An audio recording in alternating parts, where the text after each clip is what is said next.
एक समय की बात है जब गुरुकुल में शिक्षा प्राप्त कर रहे एक शिष्य को अपने पिता का संदेश मिला। पिता ने उसे घर बुलाया था। बिना देर किए शिष्य गुरु के पास गया और उनसे घर आने की अनुमति मांगी। गुरु द्वारा अनुमति दे दी गई और अगले दिन शिष्य घर की ओर निकल पड़ा। वह पैदल चला जा रहा था। गर्मी के दिन थे। रास्ते में उसे प्यास लग गई।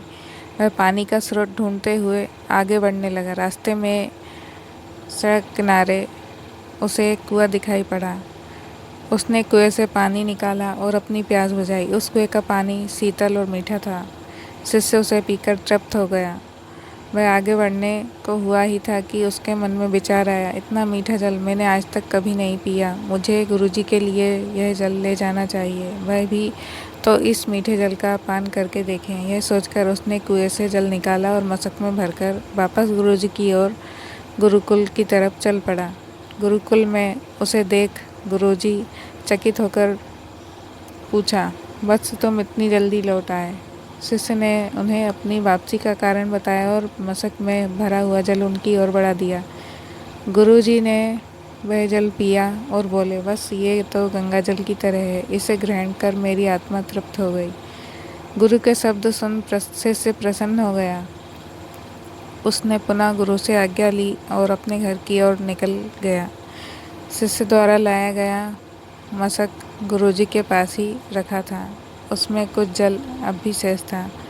उस शिष्य के जाने के थोड़ी देर बाद गुरुकुल का एक छात्र गुरुजी के पास आया।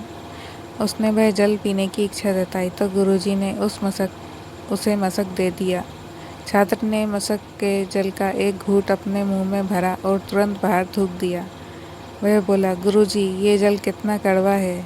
मैं तो उस शिष्य की आपके द्वारा की गई प्रशंसा सुन इसका स्वाद लेने आया था, किंतु अब मैं समझ नहीं पा रहा हूँ कि आपके उसकी झूठी प्रशंसा क्यों की।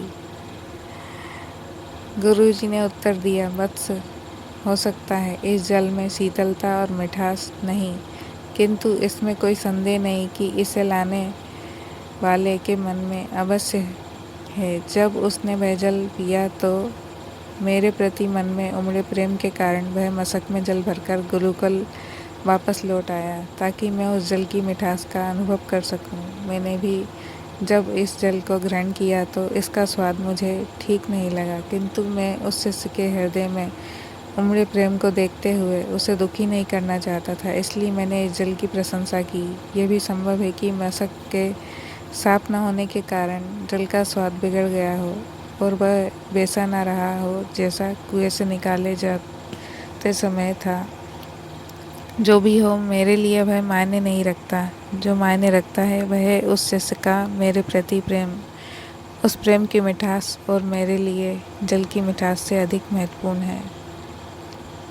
हमें किसी भी घटना का सकारात्मक पक्ष देखना चाहिए। नकारात्मक पक्ष देखकर न सिर्फ हम अपना मन मलिन करते हैं बल्कि दूसरों का भी। इसलिए सदा अच्छाई पर ध्यान दें।